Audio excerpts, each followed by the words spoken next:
लोकसभा चुनाव में बीजेपी के लिए यूपी में मुश्किलें बढ़ती दिखाई दे रही हैं। खास तौर पर पश्चिमी यूपी में पार्टी की परेशानी बढ़ती दिख रही है।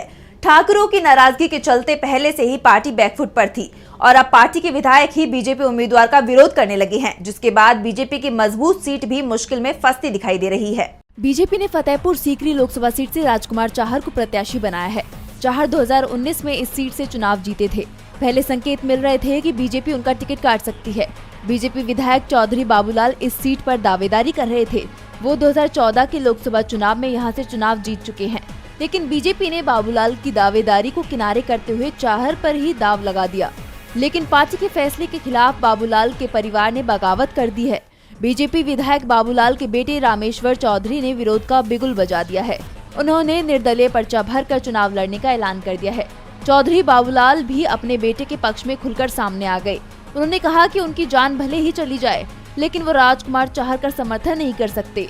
उसे हराने के लिए ही अपने बेटे को चुनाव लड़ाएंगे। फतेहपुर सीकरी लोकसभा सीट पर जाट वोट बैंक निर्णायक माना जाता है। ऐसे में बीजेपी विधायक के विरोध से चुनावी लड़ाई दिलचस्प होती दिखाई दे रही है।